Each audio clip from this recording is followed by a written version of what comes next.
히브리서 12장 25절부터 29절까지 낭독하겠습니다. 너희는 삼가 말하신 자를 거역하지 말라. 땅에서 경고하신 자를 거역한 저희가 피하지 못하였거든 하물며 하늘로 조차 경고하신 자를 배반하는 우리일까 보냐. 그때는 그 소리가 땅을 진동하였거니와 이제는 약속하여 가라사대 내가 또 한 번 땅만 아니라 하늘도 진동하리라 하셨느니라.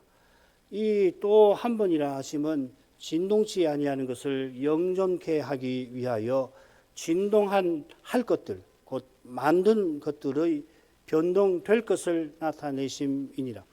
그러므로 우리가 진동치 못할 나라를 받았은즉 은혜를 받자.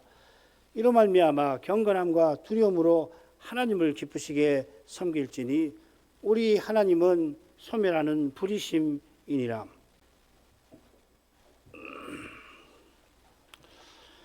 선자는 본문의 말씀, 곧 히브리서에서 전할 말씀, 그 본론을 마무리하는 자리에서 다시금 베드로를 경고하죠. 학자들이 다들 받아들이는 5 경고 중 마지막 경고를 우리가 살피는 중입니다. 학자들이 다 동의하진 않지만 선자가 실은 6째 대목을 시작하는 처음, 이건 학자들이 동의하는 부분은 아닌데 14절, 17절에 이미 베드로를 경고하였습니다. 베드로의 위험이 서신받는 교회가 맞닥뜨린 문제인데다가 베드로만큼 심각한 문제가 없습니다. 예수를 믿노라고 고백하는 교인이 그리스도를 부인하고 나아가 그리스도를 대적하는 것은 하나님의 언약과 하나님의 교회를 완전히 허무는 일인 것입니다. 이보다 주의 영광을 가리는 일도 없겠습니다마는, 그러나 그 현실 한가운데서 주께서 주를 참되게 믿는 교회와 신자를 통해서 신비한 방식으로 친히 영광을 드러내십니다. 그 실증 중에 이 위대한 서신도 있을 겁니다. 이 서신이 하나님의 말씀 곧 그리스도의 계시여서 당대의 문제만 아니라 오고 오는 교회의 문제, 우리 시대의 문제도 답합니다. 진정한 문제가 죄에 있고 죄 중에 죄가 배도이니 부활하신 그리스도께서 주의 말씀을 통해서 이 배도의 시대에도 유일한 해답이 되시는 겁니다. 세계적 배도만큼 중요한 문제가 이 시대에 없다 하는 것을 꼭 기억하시기를 바랍니다. 지난 시간에 이어서 계속 생각하지요. 26, 27절 그때에는 그 소리가 땅을 진동하였거니와 이제는 약속하여 가라사대 내가 또 한 번 땅만 아니라 하늘도 진동하리라 하셨느니라.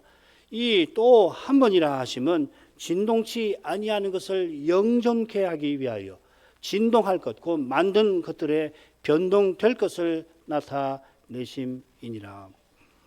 26절은 그분의 소리가 이렇게 시작이 됩니다. 그분은 25절에 처음에 나온 말하신 자라, 좀 더 정확하게 말씀하시는 분, 하나님을 가리키겠죠. 말씀하시는 하나님은 옛적에 말씀하셨고 이 모든 날 마지막에 말씀하신 언약의 하나님이십니다. 언약의 하나님께서는 지금도 말씀하십니다. 언약을 이루어 가시는 것입니다. 지금 말씀하시는 그 말씀을 듣는 교회와 신자가 말씀하신 언약을 조차 살아가게 하시는 것입니다. 이것이 25절에 말씀하시는 그분을 삼가 거역하지 말라 하는 명령에 담긴 교훈일 것입니다. 삼가지 아니하여 말씀을 아니 듣겠다 하던 이스라엘이 결국은 언약을 저버린 탓에 광야의 1세대는 가나안에 들어가질 못했습니다. 그런 나쁜 본을 따르지 말라고 선자가 셋째 대목에서 힘써서 교훈했고, 반대로 믿음의 선진을 본받아 하늘 성소를 향하여서 경주하라고 짝을 이루는 5째 대목에서 역설하였습니다. 그분의 소리가 서신받는 교회에게, 마찬가지로 그 서신을 풀어 전하는 이 강서를 통하여 오늘날 우리에게도 중대한 것입니다. 부활하신 그리스도를 통해서 하나님은 여전히 말씀하시는데 그때에는 땅을 그분의 소리가 진동시켰습니다. 여기 그때는 시내산에서 언약 맺으신 때겠죠. 그때 온 산이 크게 진동하였다. 출애굽기 19장 18절에 명시가 되어 있지만은 출애굽기로 가면 무엇 때문에 땅이 진동했나 사실 분명하지 않습니다. 그런데 신약의 신선자는 여호와의 소리가 진동하였다 했고 산만 아니라 실은 땅을 진동하신 거라 하였습니다. 신해산 언약의 의미를 이렇게 해명해 주는 거죠. 25절에도 보면 여호와께서 시내산에서 말씀하셨다 하시고 그걸 땅에서 말씀하신 것이라 하였습니다. 이제 우리는 하늘에서 하시는 말씀을 듣고 있다는 거죠. 시내산에서 언약 맺으신 일은 땅과 붙어 있습니다. 시내산에서 만든 성막은 하늘에 있는 것의 모형과 그림자, 땅에 있는 성소입니다. 그래서 만일 예수께서 지금 땅에 계셨다면은 제사장이 되지 아니하셨을 거다. 하늘에 계시니 그분이 영원한 대제사장이다. 8장에서 우리 공부했죠. 예수님께서 처음부터 하늘 성소의 제사장으로 오셨고 일하신 것입니다. 시내산에서 언약을 맺고 지상 성막을 세우라 하신 목적이 이 메시아와 하늘 성소를 바라보도록 하신 데 있습니다. 이 하늘 성소만 영원히 진동하지 않는다. 히브리서 9장 이런 데서 우리 배우지 않았습니까? 지금 하늘과 땅은 물론 지상의 성막도 땅에 속하는 거니까 영원히 있지 아니하는 겁니다. 히브리서 1장 10절 11절 또 주여 태초에 주께서 땅의 기초를 두셨으며 하늘도 주의 손으로 지으신 바라. 그것들은 이게 이제 27절에 만든 것들 아니에요. 이것들은 멸망할 것이나 오직 주는 영존할 것이며 그것들은 다 옷과 같이 낡아지리니. 지금 이 부분이 우리가 살피고 있는 6째 대목하고 짝을 이루는 데 아니에요. 그죠? 절묘합니다. 이런 말씀을 히브리서 1장 10절 11절에 인용할 때 지금 12장에서 전할 말씀을 염두에 두고서 인용한 거라는 것을 확인할 수가 있습니다. 얼마나 놀라운 겁니까 이게. 이 성경이 얼마나 놀라운 거냔 말이죠. 같은 내용을 지금 이야기하고 있는 거잖아요. 오직 하나님께서 영원하시고 영원하신 하나님께서 함께 하시는 하늘 성소만 영원합니다. 다른 모든 것은 잠시 있다가 사라지든지 없어집니다. 이 사실이 시내산에서 여호와께서 친히 말씀하실 때 땅이 흔들린 데서 드러났던 겁니다. 땅이 영원히 있지 않고 장차는 사라질 것입니다. 땅은 영원히 흔들리지 아니하는 나라가 등장할 그때에만 있을 것입니다. 물론 지금 눈에 보이는 저 하늘도 그러하겠죠. 이 주제가 이제 26절로 이루어질 것입니다. 그러니까 지금 염두에 두셔야 될 것이 하늘들의 하늘, 영원히 진동치 아니하는 하늘 성소는 하늘들의 하늘이죠, 그죠? 그리고 지금 우리가 보는 지금 하늘이 진동하게 될 거다. 땅은 시내산에서 진동했다. 그리고 또 한 번 땅만 아니라 하늘도 진동할 거다 할 때는 우리 지금 보는 하늘, 궁창 하늘을 가리키는 거죠. 이해되십니까? 여기 굉장히 어려운데 요 내용을 딱 염두에 두시고 들으시면 좋습니다. 그때 시내산에서 그분의 소리가 땅을 진동하였는데 하나님이 이제는 약속하셨습니다. 히브리서에 약속한다는 이 낱말이 4번 나와요. 재미있게도 2번은 하나님을 약속하시는 하나님이라 분이라 부릅니다. 사라가 씨의 기초를 위한 힘을 얻었는데 어떻게 얻었냐? 약속하신 하나님을 미쁘신 줄로 알아서 얻었다 했습니다. 그처럼 약속하신 이는 미쁘시니 우리가 약속한 날까지 나를 바라며 힘써 살아갈 것입니다. 틀림없이 이루실 터이니 그 약속을 믿고 소망의 하늘을 향해서 살아가라 하였습니다. 요컨대 약속하신이라고 하는 표현은 하나님이 언약을 친히 이루신다는 사실을 가리킵니다. 그래서 히브리서 6장 13절에 약속하신 하나님이 아브라함에게 맹세로서 약속하셨다라는 표현에서 잘 보여줬죠. 하나님이 거짓말을 하지 아니하시는 진리이시니 거짓말을 아니하시니까 약속하면 틀림없이 지키실 텐데 틀림없이 지키시는 것을 이 연약한 미련한 우리들을 믿지 않을 수 없게 하려고 맹세를 하셨죠. 예수님도 맹세로 영원한 대제사장으로 세우셨다 할 때 맹세로서 세우셨다. 그러니까 그 예수님을 믿고 하늘 예배에 이르는 교회와 신자는 틀림없이 영원토록 저 하늘에 들어갈 거다. 그 말이죠. 이제는 약속하셨다는 표현이 이 사실을 잘 보여줍니다. 시내산에서 언약 세우신 하나님이 땅을 진동케 하셨는데 땅을 진동케 하신 목적을 이제 틀림없이 이루겠다고 친히 밝히신 것입니다. 가라사대 하고서 학계 예언이 인용이 되었습니다. 흔히 2장 6절이 인용되었다 합니다. 아마 그게 정확할 거예요. 이 학계 예언은 7월 21일에 학계에게 임한 여호와의 말씀에 속합니다. 이 밑에 도표 보시면은 이 학계서는 4개의 예언으로 되어 있어요. 첫 번째 예언은 이 다리오 2년, 그게 주전 520년인데 그 달 6월 1일, 두 번째는 말씀드린 데 7월 20일, 세 번째, 네 번째는 9월 24일에 각각 임한 4번의 예언들을 묶어 놓은 겁니다. 묶어 놨지만 아주 정교하게 묶어 놨죠. 그러니까 7월 20일이면 어떻게 됩니까? 초막절 제 7일이 되는 거죠. 그죠? 초막절이 7월 15일부터 시작되니까 7번째 날이 7월 20일, 초막절 제 7일에 이 말씀이 임했다는 걸 기억할 필요가 있습니다. 뭐 다음에 학계서 공부할 때 자세하게 하죠. 학계서 1장을 보면 이게 지금 다리오 2년 520년인데요. 이때가 언제냐면 고레스의 칙령에 이스라엘이 예루살렘에 돌아온 지 16 혹은 17년 후입니다. 왜 이게 정확하게 말할 수 없느냐면은 이스라엘이 쓰는 달력하고 고대 근동이 쓰는 달력이 달라서 그렇습니다. 돌아와서 제7월에 성전 기초를 쌓았지만은 여태 이스라엘은 성전을 재건하지 아니합니다.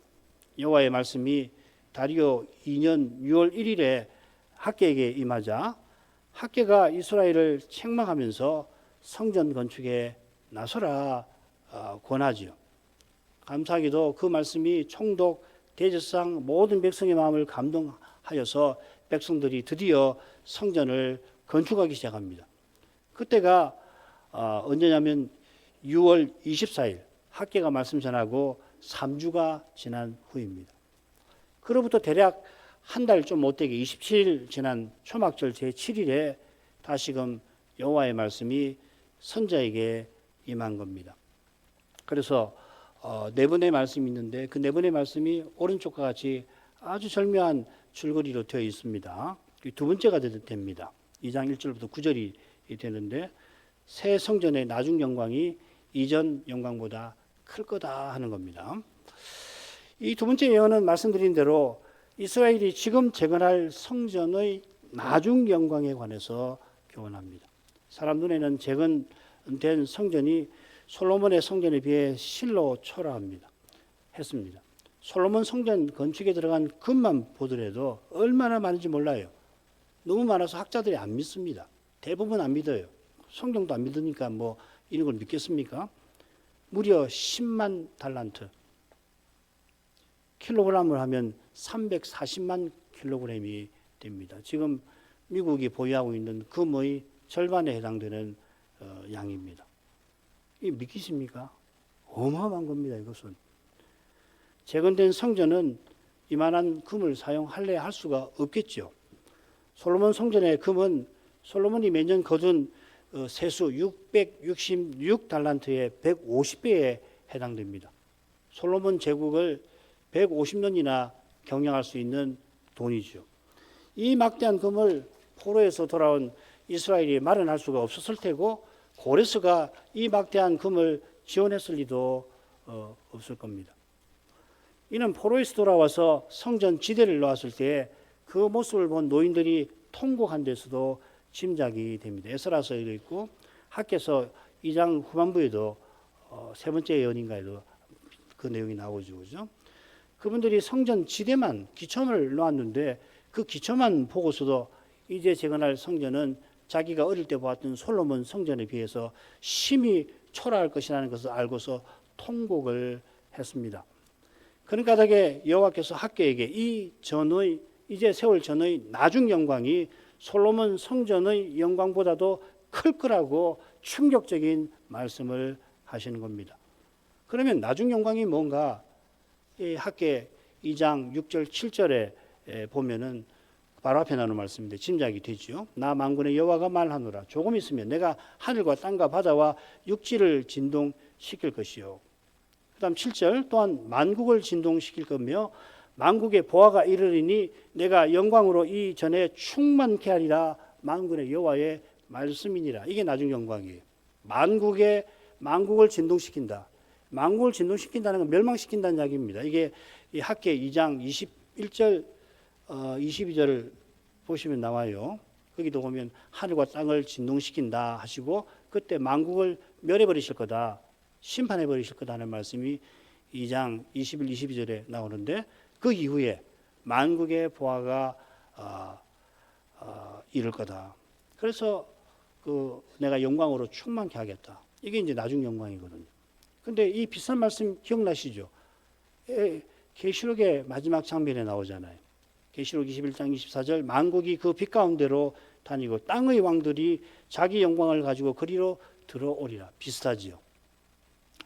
요컨대 학계가 받은 말씀은 주님의 재림과 붙어 있습니다.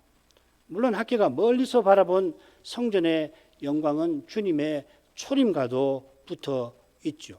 그 영광이 뭡니까? 지난 시간 우리가 있는 곳은 하늘의 예루살렘이라고 하는 데서 그 영광이 빛나고 있지 않아요. 학계가 봐왔던 나중 영광의 일부가 이미 도래했단 말이죠. 우리가 하늘 예배에 참여하는 데에서 이 영광 눈에 안 보이죠.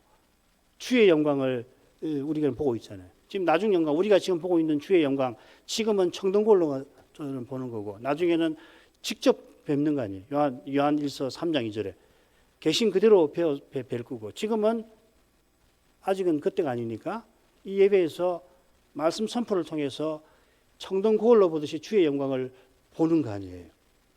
이게 나중 영광에 이미 성취된 부분이란 말이죠. 아시겠죠? 이거 뭐 여러분 다 알고 계신 하나님 나라가 이미 왔다 또 올 거다 그 내용하고 정확하게 맞아 떨어지는 거죠. 하나님 나라가 이미 왔잖아요. 우리가 하나님 나라에 들어와 살잖아요. 로마서 14장 17절에서 하나님 나라는 먹는 것과 마시는 것이 아니요 성신 안에서 의와 희락과 평강이라. 그거 장차 이야기 아니라 이미 로마 교회가 사도시대 로마 교회가 맛보는 하나님 나라의 실질로서 성신 안에서 의와 평강과 희락이라 그렇게 이야기를 하고 있잖아요. 우리도 이 평강과 희락을 맛봐야 되는 거죠. 이제 모든 성도가 다 제사장이 되어서 만민의 심판장을 가까이 하는 그러한 일은 시내산에서 이스라엘이 모세, 아론, 번제단에도 불구하고 하나님 말씀 더는 못 듣겠습니다 하는 것과 비할 수 없이 영광스럽습니다. 고린도후서 3장 8절에서도 모세의 직분과 사도가 자기의 직분을 이렇게 대조하잖아요. 영광의 직분, 그 다음에 정죄의 직분 이렇게 같은 내용이에요. 이는 부활하신 메시아께서 자기 피로 하늘 성소를 영원히 정결하신 것과 붙어 있죠. 이 일은 솔로몬 성전을 10만 달란트나 되는 금으로 장식한 것과 비할 수 없이 영광스러운 일이 아니고 뭡니까? 10만 달란트가 아니라 이 세상 금을 죄다 모아서 성전을 만든다고 해서 하나님이 아이고 이렇게 많은 금으로 만들었으니 내가 거기 임재해 주마. 아니죠. 금을 다 모아서 성전을 만들었다고 해서 주인이 스스로 하나님을 가까이 하지 못합니다. 거기서는. 이런 일은 하나님이 자기 아들을 아끼지 않고 내어주신 이 위대한 사실로만 가능한 거죠. 그리스도의 피는 실로 보혈입니다. 감 먹일 수 없을 만큼 보배로운 피입니다. 우리의 구원이 하나님께서 값없이 거저 베푸시는 거라고 하는데 왜 그렇습니까? 그 구원이 도무지 감 먹일 수 없을 만큼 고귀하여서 아무도 그 값을 스스로는 치를 수 없을 만큼 고귀하여서 온 세상의 금이 아니라 모든 귀한 것을 다 합치더라도 도무지 치를 수 없을 만큼 고귀해서 하나님이 거저 주시는 거 아니에요. 자기가 다 값을 치르시고 자기 아들을 아끼지 않고 내어주시기까지 값을 치루어서 우리는 믿음으로 거저받게 하시는 거죠. 공짜 아닙니다. 그런 점에서는. 어떻게 그게 공짜일 수 있어요? 그렇게 믿고 이제 죄 사함 받았으니 이제는 내 마음대로 살겠다. 어린 반푼을 수도 없는 이야기죠. 참으로 그리스도의 속죄의 은혜를 입고 그리스도를 믿어서 그리스도와 연합된 이 사실을 깨닫는다면은 그런 식의 기독교가 나올 수 없어요. 이제 나는 예수 믿어서 천당 갈 거고 이 세상에서 어떻게 살든 나는 상관없다. 그런 생각 가질 수가 없어요. 나중 영광이 얼마나 큰지 교회가 그리스도와 함께 하나님께서 거하시는 성전이라고 하는 사실과도 붙어 있습니다. 주님께서 우리를 그리스도의 몸과 지체 되게 해주셨습니다. 여기 중요한 것이 그리스도의 몸, 그리스도의 지체라고 말씀드렸죠. 우리가 그리스도의 사회를 이루게 하셨습니다. 이게 만물을 충만케 하시는 자의 충만이라고 하는 의미예요. 지금은 우리가 성신을 의지해서 새 사람으로 행할 그때에 이 신비가 살짝 드러나는 겁니다. 그게 골로새서 3장 11절 말씀이에요. 새 사람으로 행할 때에만 만물을 충만케 하신 자의 충만으로서의 교회가 뭔지를 알게 됩니다. 육신으로 행하면 몰라요. 그게 무슨 뜻인지도 모르는 거죠. 그러니까 이건 내게서 나오는 거 아니다. 내가 이런 생각을 하고 이런 말을 하고 이런 행동을 하는 거 이거 내가 하는 거 아니다. 이건 성신께서 말씀을 주셔서 깨닫게 하셔서 그리스도가 내 안에 사셔서 성신과 말씀으로 자기를 나를 통해서 드러내시는 그것이라. 그걸 이해하시면 만물을 충만케 하시는 자의 충만이 무엇인지를 쉬워요. 어려운 말 아닙니다. 거기서는 그리스도가 전부이시고 그 전부 안에 그리스도가 계시는 거예요. 그리스도 아닌 거 하나도 없는 세계예요. 새 사람으로 행하는 거기서. 이게 이미 실현된다니까요. 이게 교회입니다. 이게 우리가 그렇게 강조하는 교회예요. 물론 우리의 잘못으로 너무도 부끄럽게 됐습니다만 그것은 그것이고 또 그러나 이 진리를 이 사실을 놓치면 안 돼요. 이것이 대단히 신비합니다. 그러나 새 사람으로 행할 때 이건 내가 하는 것이 아니다. 이건 내게서 나올 수가 없는 거다. 내가 나를 알지만은 이런 말, 이런 생각, 이런 태도는 절대로 내가 한 것이 아니다. 오직 성신께서 은혜로 행하신 거다. 아니 갈라디아서 2장 20절에 있는 그 말씀입니다. 이제 내가 사는 것이 아니요 오직 내 안에 그리스도가 사신 것이라. 내가 육체 가운데 사는 것은 나를 사랑하사 나를 위하여 자기 몸을 버리신 하나님의 아들을 믿는 믿음 안에서 사는 거다. 이거 말이에요.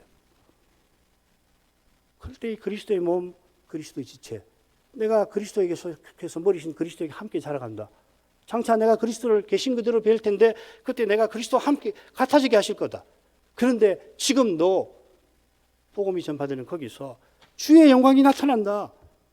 이 예배는 하늘에 이른 예배고 하늘에 이르렀으니까 여기 그리스도 하나님이 계신다. 모시게 하셨다. 그 말 아니에요?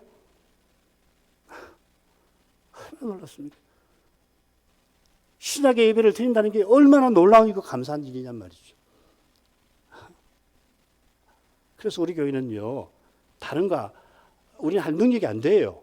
독립개신교회가 1964년에 출발할 때 우리는 다른 거 할 수 있는 능력이 안 돼요. 소수입니다. 예배도 제대로 못 드리는 사람들이 모여서 겨우 예배를 드리기 시작한 교회였어요. 그러나 이런 우리에게 이런 교회로 서서 살게 내 사명으로 줄 테니까 이걸 사명으로 행하라.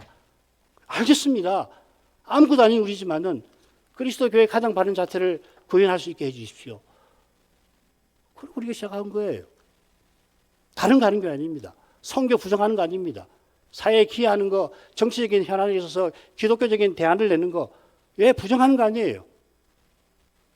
그러나 우리에게 주신 사명은 이겁니다. 이거 하고 혹시 힘을 주시면 또 하는 거예요. 이게 독립개신교회입니다.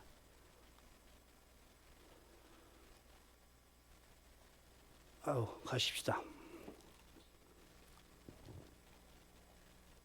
이런 내용이 내가 또 한 번 땅만 아니라 하늘도 진동하리라 하는 말씀에 담겨 있습니다. 학기는 하늘도 진동할 날을, 그때 땅도 진동하시는데 하늘도 진동하시는 날을 바라봅니다. 이거 하나님의 마지막 심판을 가리킨다고 말씀드렸죠. 학계 2장 21, 22절 보면은 바로 그거 나옵니다. 계시록 20장 후반부 말이에요. 19장, 20장 그 천년왕국 내용이 20장 1절부터 5절인가에 나오고 앞뒤로 이 마지막 전쟁 이야기 그거하고 관계 있는 겁니다. 지금 지금 감람산 강화를 지금 또 도표를 써놨는데요. 이 보시면은 6절부터 14절 땅의 재난 나오죠. 그 다음에 22절부터 31절 하늘의 재난이 나오죠. 그 다음에 인자가 임하시는 겁니다. 지금 땅을 흔든다는 것은 땅의 재난을 가리키는 거고요. 땅만 아니라 하늘도 진동하신다는 건 이 하늘 재난을 말하는 겁니다. 이 재난이 있을 때 열국의 심판이 있죠. 그게 아마겟돈, 곡과 마곡의 전쟁, 아마겟돈 전쟁이라는 게 그거 아니에요. 계시록에서 말하는 거. 그러니까 그 내용이라는 것을 알고 그 다음 달라고 넘어가십시다.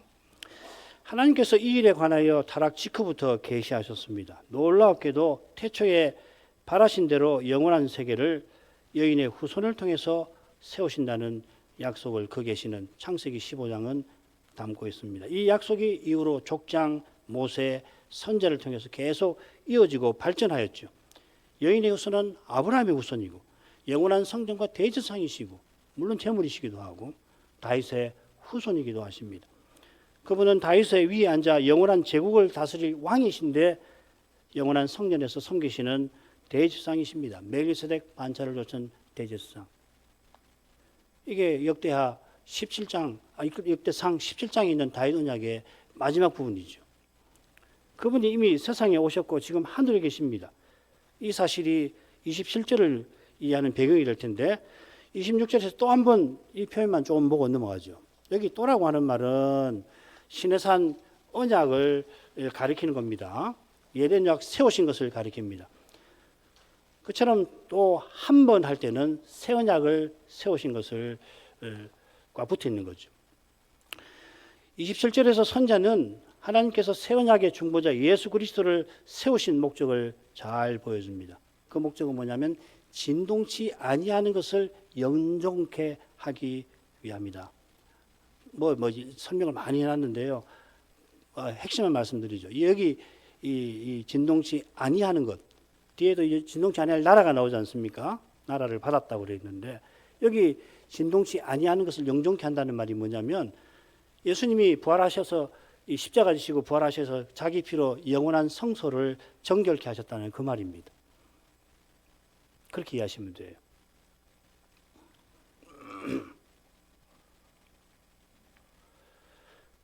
하나님께서 또 한 번이라는 표현을 통해서 진동할 것들, 만든 것들의 변동될 것을 나타내셨다 했습니다. 이 만든 것이라는 말이 히브리서 처음에 나와요. 1장 2절에 똑같이 나오고 1장 10절 그것이죠.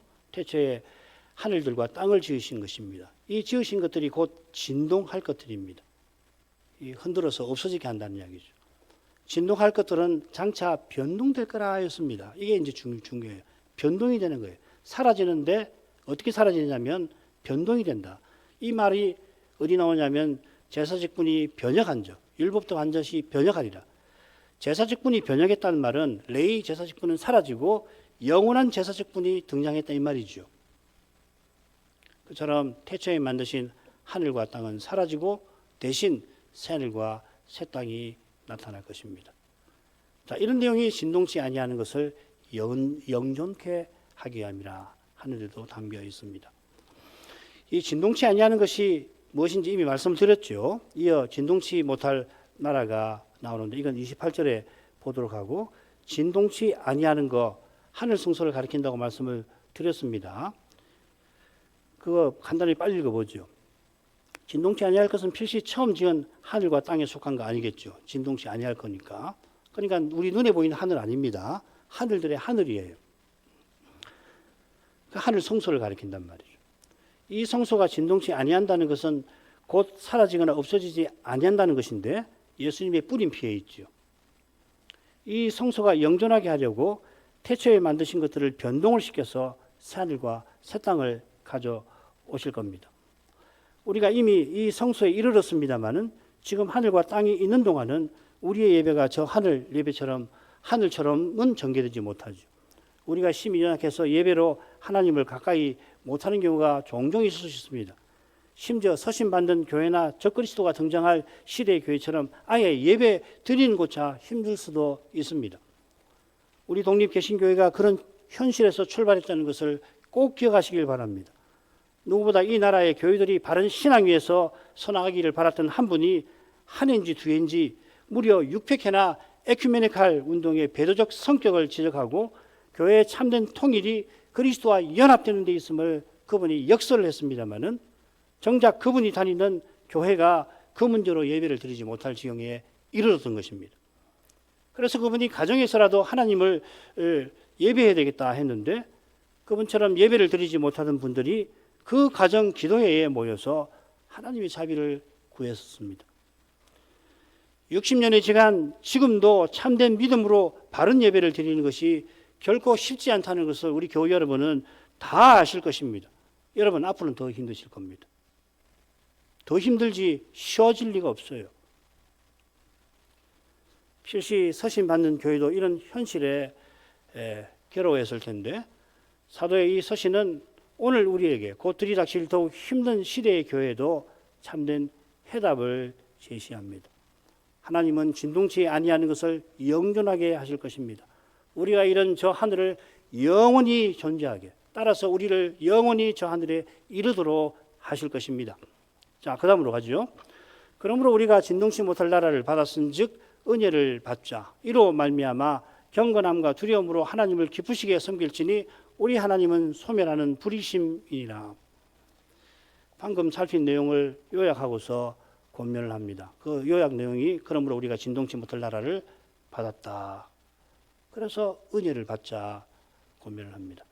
진동치 못할 나라를 받았다 했는데 이 받을 것이라고도 새길 수가 있고 받고 있다고도 새길 수가 있습니다. 어떤 것이 나은지는 잘 모르겠는데 결론만 말씀드리죠. 주님께서 신 용례까지를 다 포함하면은 앞으로 영원한 나라를 받게 될 것을 말씀하시는 것 같아요. 이미 진동치 아니한 것, 하늘 성소에 우리가 이르렀지만은 영원히 진동하지 않을 나라는 장차 상속받을 것입니다. 이렇게 정리하시면은 좋을 것 같습니다. 하나님 나라가 이미 왔죠. 그래서 우리가 하늘에 안심 받았죠. 그래서 히브리서는 우리가 하늘 예배에 이르렀다고 하잖아요. 그러면서 장차 주님이 오실 때 우리가 아들들로서 완성된 나라를 상속하게 될 것인데 지금 28절은 그 나라를 상속할 것을 가리키는 것으로 보는 것이 좋아 보여요. 그렇지만은 번역도 틀린 것은 아니다 하는 겁니다.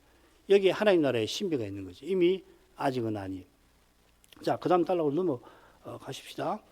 하나님께서 우리에게 주신 약속이 얼마나 놀라운 것인지를 안다면은 선지자의 권면을 기꺼이 받겠죠. 은혜를 받자 했는데 여기 과연 은혜라는 말, 카리스라는 말이 쓰였습니다만은 다른 데 다 보면은 은혜를 받자.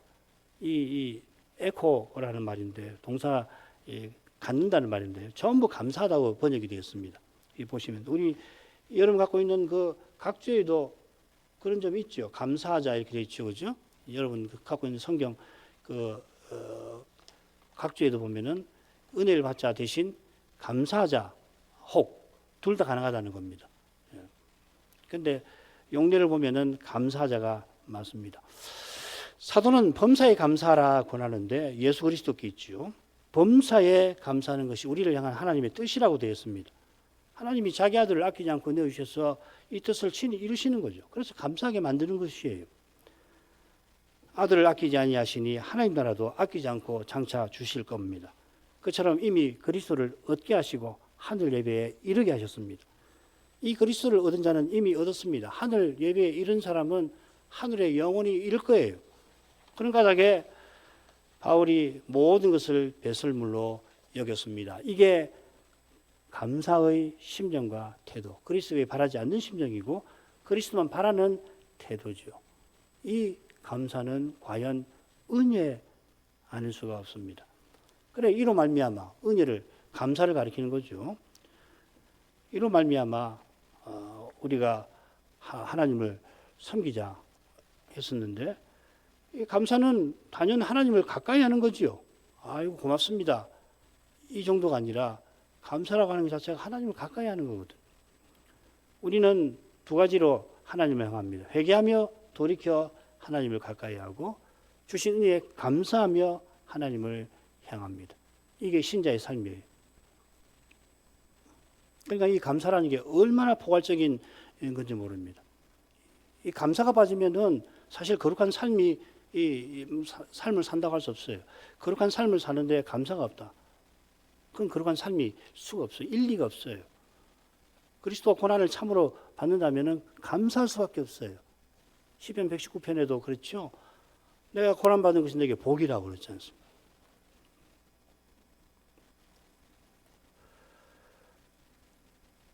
감사하며 하나님을 향하는 이것이 하나님을 기쁘시게 섬기는 겁니다. 내가 기뻐하며 섬기는 게 아니라 하나님을 기쁘시게 섬기는 겁니다.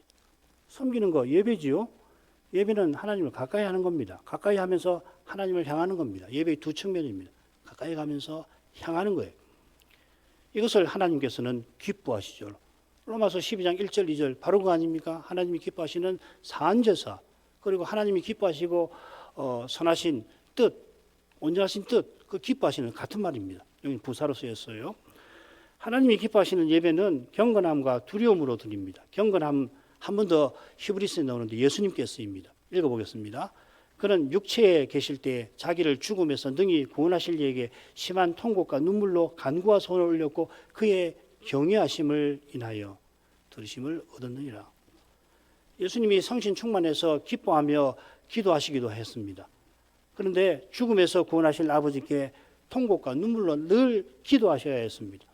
경건하신 주님은 눈물의 사람으로서 이 지상에서 살아가셨습니다.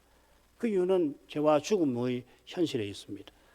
주님 안에서 우리도 눈물을 흘리며 죄의 현실을 대면해야 합니다만은 하나님을 경외하는 신자는 사도처럼 죽음도 두려워하지 않게 될 것입니다. 고린도서 15장 55절 사망한 너의 이김이 어디 있느냐.